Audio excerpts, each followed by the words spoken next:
ce geste de toi viendra mon secours.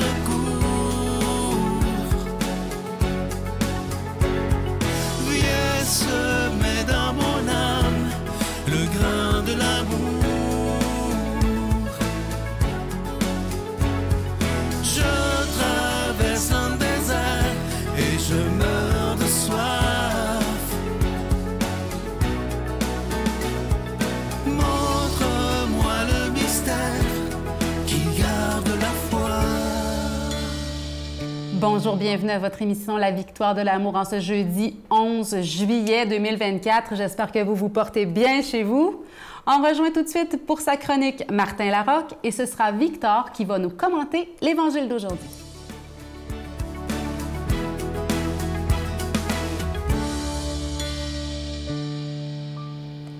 Alors bonjour les victorieux, les victorieuses et tous ceux qui doutent encore.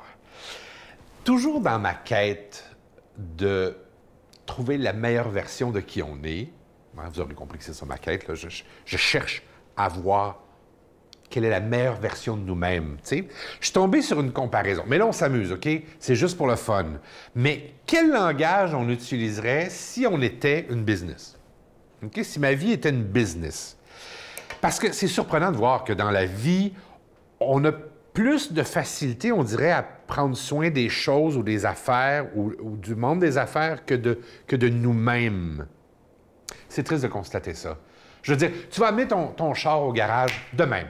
Les freins brisent, tout de suite, tu vas courir, tu vas t'endetter. Mais toi, tu as mal dans le dos, puis ça t'empêche de vivre, tu n'iras pas voir un massothérapeute. Parce que, oh non, ça c'est du luxe. Tu ne prendras pas soin de toi. Puis ça, c'est une constatation qui me rend énormément triste de voir à quel point on se néglige, à quel point on se met de côté. Alors, pour changer le focus puis aller vers le meilleur de nous-mêmes, je m'amuse avec cette comparaison-là. On a entendu ici, même à cette émission, Emmanuel Sétino dire « Chacun de nous est essentiel ». Tellement beau comme mot et comme phrase.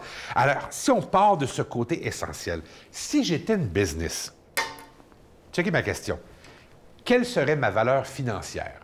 OK, une métaphore, là. Mais ça serait quoi ma valeur financière? C'est clair qu'il n'y aura jamais de prix assez haut. Il n'y aura que des estimes trop basses. Ah, j'aime ça, cette phrase-là. Ne discute jamais ta valeur. OK? Ne discute pas ta valeur. C'est une business, on s'entend. OK? Ne discute pas ta valeur financière. Jamais, jamais, jamais, jamais, jamais. Qu'est-ce que je donne à la business? Qu'est-ce que je lui donne? Bien, je lui donne mes forces. Je lui donne qui je suis et je capitalise sur qui je suis. Si j'étais une business, je donnerais mes forces. Fait que si c'est toi, capitalise sur le beau. Capitalise sur le meilleur, sur le plus fort que tu as de toi. Puis, ah oui, et entoure-toi. Parce que tes forces viennent de l'équipe. Demande à n'importe quel homme d'affaires. Je vous mets au défi. N'importe quel homme d'affaires, il va toujours vous parler de l'équipe. Il faut savoir s'entourer des bonnes personnes. Je sais, moi, j'ai parti des business dans ma vie.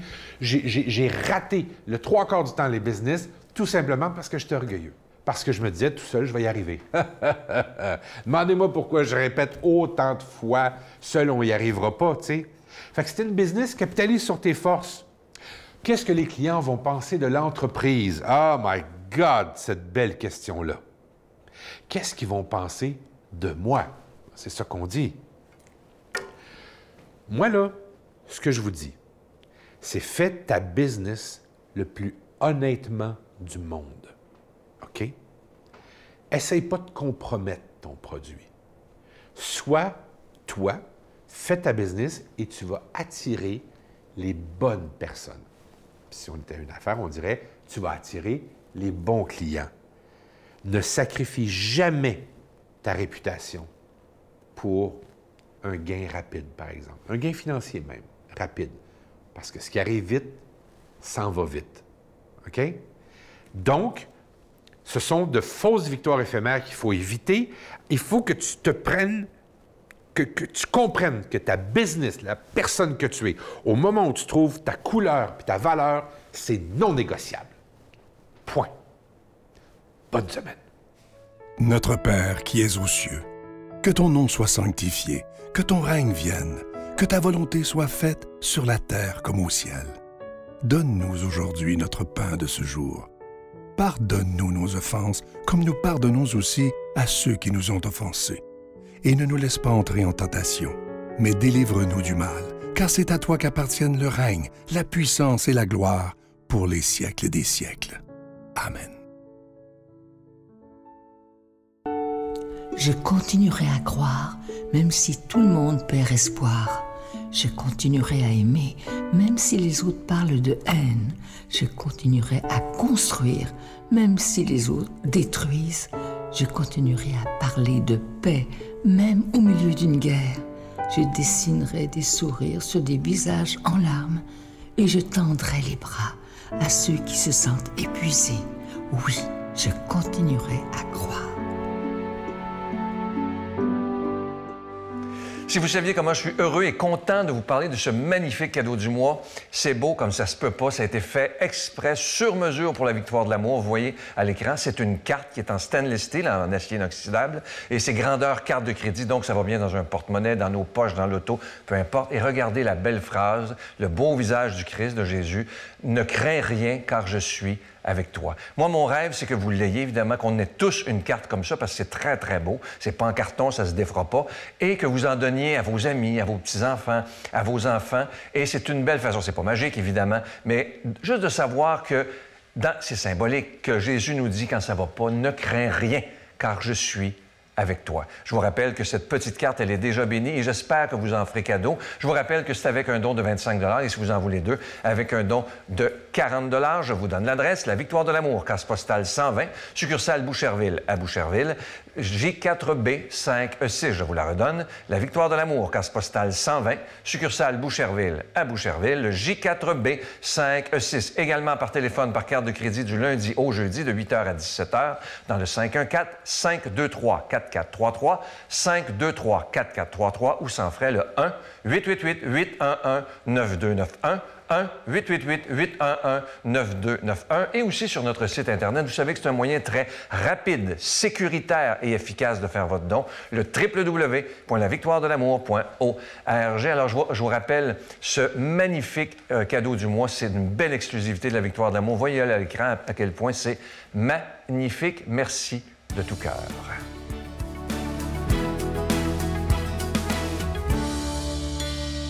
Mon Dieu, donnez-moi la sérénité d'accepter les choses que je ne peux changer, le courage de changer les choses que je peux et la sagesse d'en connaître la différence. Amen.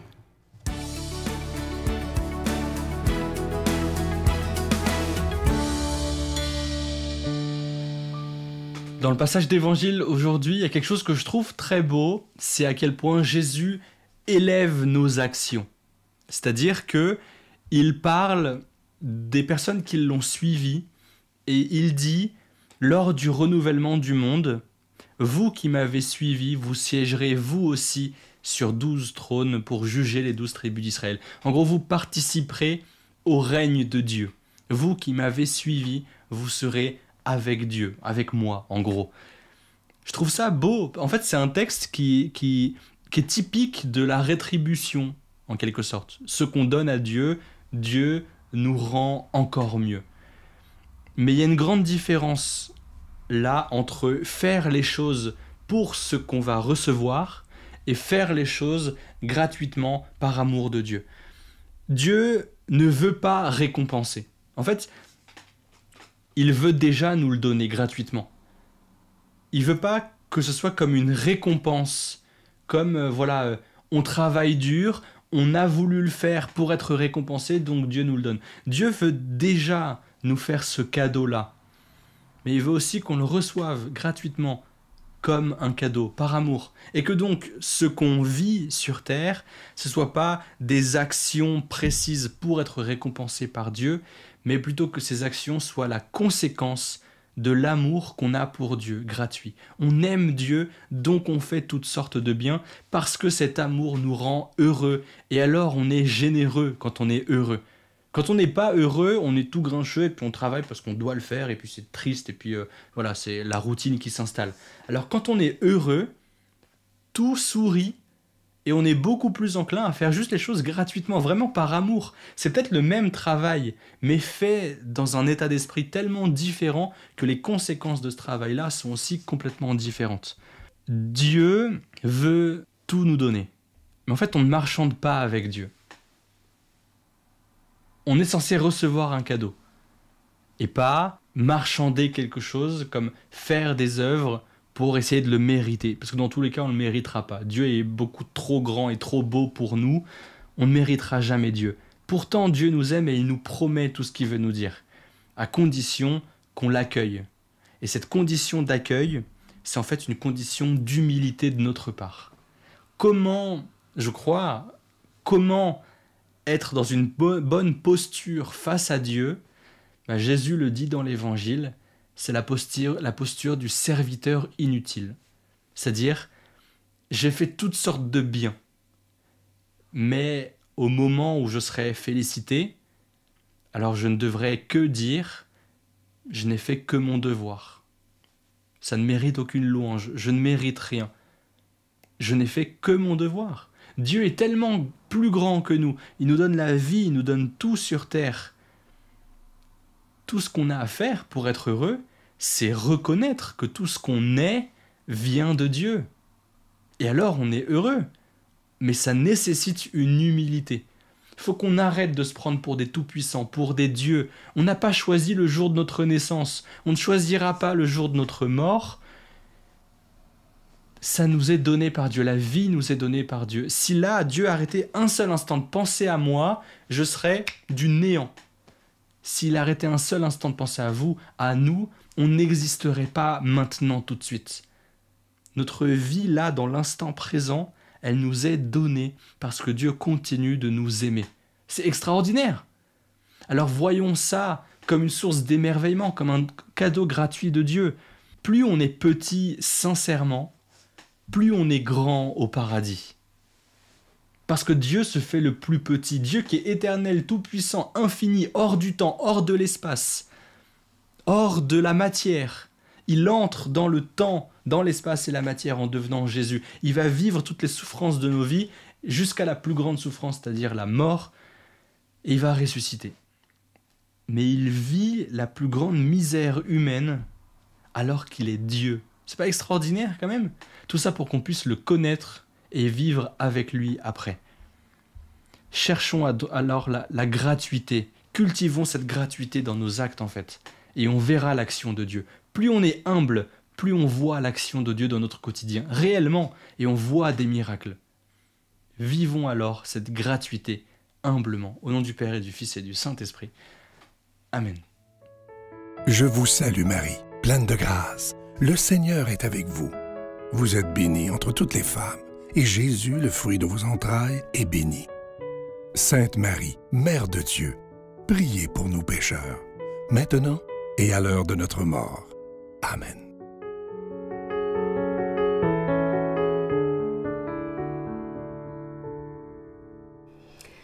On se laisse aujourd'hui avec une petite citation que je trouve magnifique d'un auteur inconnu. « Pensez comme un adulte, vivez comme un jeune, conseillez comme un ancien et ne cessez jamais de rêver comme un enfant. » Ayons ce cœur qui n'a pas d'âge, qui a tous les âges. Vivons en fonction de nos rêves, rêvons grand, rêvons de devenir un saint ou une sainte, pourquoi pas, aimons de tout notre cœur aujourd'hui. Bonne journée. Comment gérer la colère avec Christine Michaud. Je sais que c'est plus facile à dire qu'à faire, mais quand ça monte, avant justement de faire des dommages, de dire hey, « je peux-tu respirer un peu? » Je pense que ton « que ferait l'amour » te sert à ça. Je n'oublierai jamais d'où je suis partie, où mon cœur a pris naissance.